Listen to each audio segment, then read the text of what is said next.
नमस्कार दोस्तों, आप देख रहे हैं मानव दर्पण न्यूज़। आज मैं मौजूद हूं जनपद लखीमपुर खीरी के गोला शहर के द्वारिकागंज में, जहां पर भारतीय संविधान जागरूकता मिशन के मुख्य संयोजक एडवोकेट प्रताप सिंह जी मौजूद हैं। आइए संविधान के बारे में कुछ जानकारी लेते हैं। सर, जो हमारा भारत का संविधान है, इसके बारे में क्या जानकारी देना चाहेंगे सर? देखिए, भारत का संविधान एक विशाल संविधान है, विश्व का सबसे बड़ा संविधान है। अगर हम भारत के संविधान की बात करें तो दुनिया में अभी तक ऐसा कोई संविधान नहीं है जो भारत के संविधान की टक्कर ले, क्योंकि भारत के संविधान में वो सारी चीज़ें हैं जो मनुष्य को जीने के लिए स्वतंत्रता प्रदान करती हैं, मनुष्य को आगे बढ़ने के लिए सभी स्वतंत्रताएँ देती हैं, किसी प्रकार से कोई बाधा उत्पन्न नहीं होती। इसलिए भारतीय संविधान के बारे में जितना कहा जाए उतना कम है। भारतीय संविधान भारत की वो शक्ति है जिसके अंतर्गत हम अनेक भागों में बटे हुए हैं, हम कई प्रांतों में बटे हुए हैं।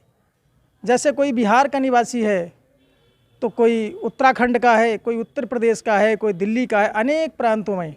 उसके बाद भी हम राष्ट्र संविधान जो है वो एकता का संदेश देता है। इसलिए ऐसा संविधान कहीं नहीं है जहाँ पर एकता का संदेश हो। कहीं कहीं डबल नागरिकता भी है कई देशों में, लेकिन हमारे यहाँ प्रांतों की सरकारें स्वतंत्र हैं, किंतु राष्ट्र की भी सरकार स्वतंत्र है। लेकिन जब कोई आवश्यकता पड़ती है तो दोनों सरकारें एक हो जाती हैं। ऐसा संविधान भारत का ही है। तो मेरा ये मानना है कि भारतीय संविधान विश्व का सबसे विशालतम संविधान है और सबसे अच्छा संविधान है, जो मनुष्य के जीवन जीने के समस्त द्वारों को खोल देता है, सभी को बराबर और समानता की शक्ति प्रदान करता है। सर, जैसे कि हमारे भारत देश का संविधान जो है ये समानता का अधिकार दे रहा है, तो हमारे भारत देश में जातियां क्यों हैं? हाँ, बिल्कुल। इसके बारे में क्या कहना चाहेंगे सर?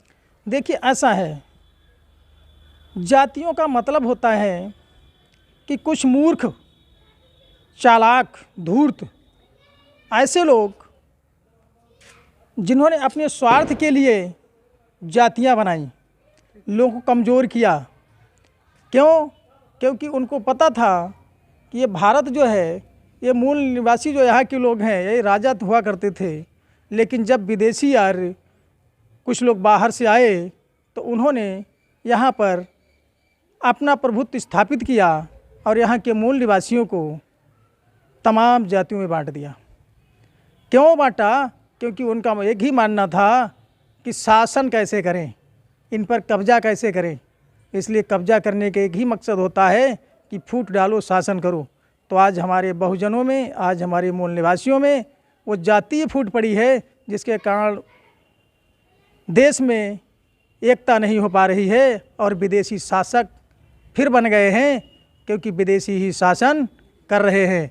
एक विदेश तो उस समय भगा दिए गए थे विदेशियों को, एक विदेशी अंग्रेज भगाए गए, लेकिन दूसरे विदेशी जो आज शासक वर्ग है वो शासन कर रहा है। क्योंकि अंग्रेज़ों ने सत्ता तो छोड़ी, लेकिन फिर विदेशियों के हाथों में सौंप दी, क्योंकि संविधान तो बाबा साहब ने बना दिया, लेकिन शासन सत्ता विदेशियों के हाथ में रही। क्योंकि इसीलिए जो है वो जाति आज भी नहीं ख़त्म हो पाई। लेकिन जबकि भारतीय संविधान में जाति का कहीं पर भी महत्व नहीं है, जाति की कहीं व्यवस्था नहीं है। वहाँ तो सिर्फ इंसान की बात की गई है, मानव की बात की गई है, समता समानता की बात की गई है, भाईचारा की बात की गई है। इसके अलावा कहीं भी स्थान नहीं है। इसलिए मेरा ये मानना है कि जाति व्यवस्था जो है ये चालाक और धूर्त, मक्कार, गद्दार लोगों की बनाई हुई व्यवस्था है और उन्हीं के द्वारा चलाई जा रही है। बाकी कोई भी मनुष्य इस व्यवस्था में नहीं जीना चाहता, लेकिन वो व्यवस्था को तोड़ने की साहस नहीं लोग कर पा रहे हैं, इसलिए व्यवस्था चल रही है। लेकिन जल्द ही भारतीय संविधान जागरूकता मिशन इस व्यवस्था को भी ख़त्म करने की पहल करेगा और इस व्यवस्था को तोड़ने के लिए रात दिन मेहनत करेगा, क्योंकि भारतीय संविधान में कहीं पर भी जात की व्यवस्था नहीं है। जैसे कि आपने बताया कि जातिवाद जो है आर्यों ने फैलाया है, जो है हमारे मानव समाज को आर्यों ने विभाजित किया था। तो आर्य में जो है मनुजी भी थे, मनोविधान भी था, मनोविधान बना करके जो है जातियों का विभाजन किया। मनोविधान और संविधान में सर क्या अंतर जो है इसके बारे में क्या जानकारी देना चाहेंगे सर? सही कहा आपने पूछा। मनोविधान और संविधान, भारतीय संविधान जो है वो समानता पर आधारित है, स्वतंत्रता पर आधारित, वो सभी मानव को, यानी वो साइंटिस्टिक विधान है, विज्ञान की कसौटी पर खड़ा है। हम जिसको उसमें सभी मनुष्यों को बराबर का दर्जा दिया गया है, हर व्यक्ति को आगे बढ़ने का अधिकार है। लेकिन जो मनोविधान जो हमारे देश में पहले चल रहा था, उसमें इतनी जातियाँ, इतनी वर्ण व्यवस्था बना रखी थी कि मनुष्य मनुष्य के करीब बैठ नहीं सकता था। 85% मनुष्यों को जानवर से ही बदतर बना दिया था, सिर्फ एक वर्ग ही अपने का प्रभुत्व बनाए रखा था। इसलिए जो है मनोविधान मानव जाति के लिए कलंक है, दूषित है। ऐसे दूषित का नाम लेना भी बेकार है। मेरा तो ये मानना है कि ऐसे जो विधान की बात करते हैं वो विधान नहीं बल्कि एक मानव के लिए अभिशाप है, उसको नष्ट करना हर मनुष्य का कर्तव्य है। सर जो मनोविधान, जैसे कि आपका भी मानना है ये गलत था, बाबा साहब ने जो इस मनोविधान को जला दिया था और इसलिए जलाया था कि जो है जातिवाद समाप्त हो जाए, तो इसके बारे में सिर्फ एक क्या जानकारी देना चाहेंगे? देखिए, बाबा साहब ने 25 दिसंबर को जो मनु का विधान जलाया, क्यों जलाया? क्योंकि उन्होंने देखा ये मानव कल्याण के लिए नहीं है, ये मानव के विनाश की रास्ता है, मानव के विनाश का संविधान है, इसमें मानव का कल्याण नहीं हो सकता। और जिस चीज़ से मानव का कल्याण नहीं हो सकता उसको नष्ट करना हर मनुष्य का कर्तव्य है, हर व्यक्ति का कर्तव्य है। उसके लिए हर व्यक्ति को आगे आना होगा, क्योंकि उस समय बाबा साहब ने विचार किया कि जब मानव का कल्याण जो चीज़ नहीं कर सकती, जो किताब मानव का कल्याण नहीं कर सकती, वह मानव के लिए निर्मित भी नहीं की जा सकती, उसको जलाना स्वाभाविक है। इसीलिए बाबा साहब ने उस संविधान को जलाया जो मनु के द्वारा बनाया गया था, क्योंकि वह मानव जाति के लिए कलंक था, इसलिए उसको जलाया गया। सर जो हमारा भारत का संविधान है, ये आप भी कह रहे हो और जनता भी कह रही है, ये सबसे पवित्र जो चीज़ है, जो हमारे भारत देश के पास हथियार है, ये भारत का संविधान ही है।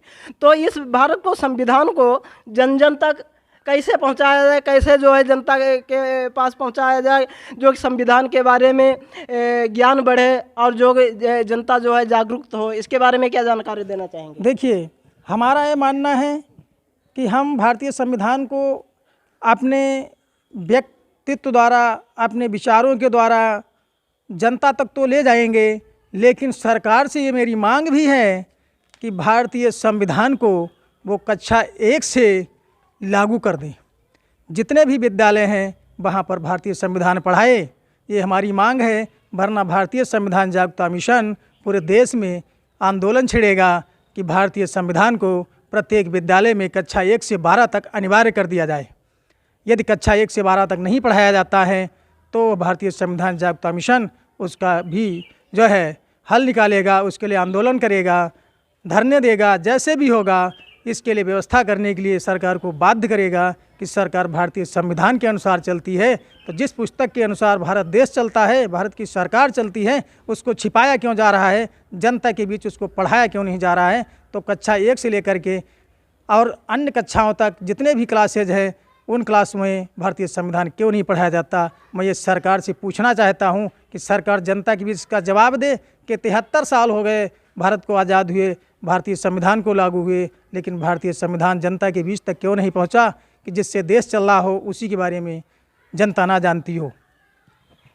जो है वकील साहब का बहुत ही अच्छा कहना है कि हर स्कूलों में एक सब्जेक्ट संविधान का होना चाहिए और हर स्कूलों में एक पुस्तक संविधान की होना चाहिए। सर्वप्रथम जब स्कूल में बच्चा पढ़ने जाता है शुरू से उसको संविधान पढ़ाया जाए तो ज़्यादा से ज़्यादा ज्ञान होगा बच्चों के पास।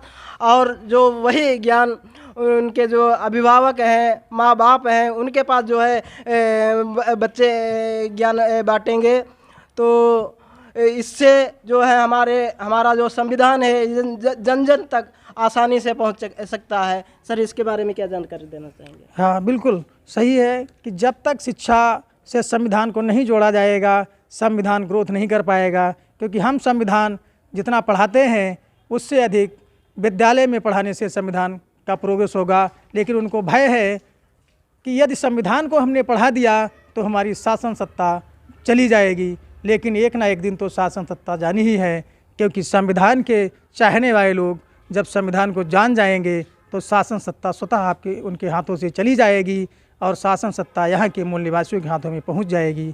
इसीलिए वो भारतीय संविधान को पढ़ाना नहीं चाहते। तो मेरा ये मानना है कि वो भारतीय संविधान को पढ़ाएं और ताकि जनता के बीच भारतीय संविधान प्रत्येक घर में हो। जब स्कूल में लागू होगा तो प्रत्येक घर में भारतीय संविधान की बुक होगी और 0 से बच्चा पढ़ेगा, कक्षा 1 से बच्चा पढ़ना शुरू करेगा और अंत तक भारतीय संविधान पढ़ेगा तो उसको कानून की प्रत्येक जानकारी होगी। भारतीय संविधान के बारे में एक एक जो आर्टिकल के बारे में वो जानकारी हासिल कर लेगा और वो अपने अधिकारों को सुरक्षित करेगा। उसको पता होगा कि हमारे कौन से अधिकार हैं, कौन से मौलिक कर्तव्य हैं, कैसे मुझे ज़िंदगी जीना है, कैसे दूसरे को सम्मान करना है, कैसे सम्मान पाना है। इस सब की व्यवस्था उसके अंदर स्वतः हो जाएगी, क्योंकि भारतीय संविधान में सारी व्यवस्था की गई है। जब आप मिशन को लेकर के ग्रामीण में जाते हैं, ग्रामीण अंचलों में, वहाँ पर लोग किस प्रकार से जो है आपसे मिलते हैं, किस प्रकार से पेश आते हैं? देखिए, मेरा कार्यक्रम जब से स्टार्ट हुआ है, मैंने भारतीय संविधान जागरूकता मिशन स्टार्ट किया है, तो मैं जिन जिन गाँव में गया हूँ लोगों ने बड़े ही सम्मान के साथ हमारा स्वागत किया है, मुझे बैठाला है और कहा है कि सर पहली पहल है जो आप गांव-गांव में भारतीय संविधान की जानकारी देते हैं, क्योंकि आज तक भारतीय संविधान पढ़ाया नहीं गया। इसीलिए हम लोग मूर्ख बने हुए हैं, हम लोग अपने अधिकारों को नहीं पा रहे हैं, हमारे अधिकारों का हनन हो रहा है। आपने जो पहल की है बहुत ही अच्छी पहल है, हमारे लिए बहुत ही सुनहरा अवसर है, हम आपके साथ हैं। तो मुझे लगता है कि भारत के जिन गाँव में मैं अभी पहुँचा हूँ उन गाँव से तमाम आबादी के लोग हमारे साथ में आ गए हैं और लगातार संख्या बढ़ रही है। मुझे लग रहा भारत का प्रत्येक व्यक्ति भारतीय संविधान को मानता है।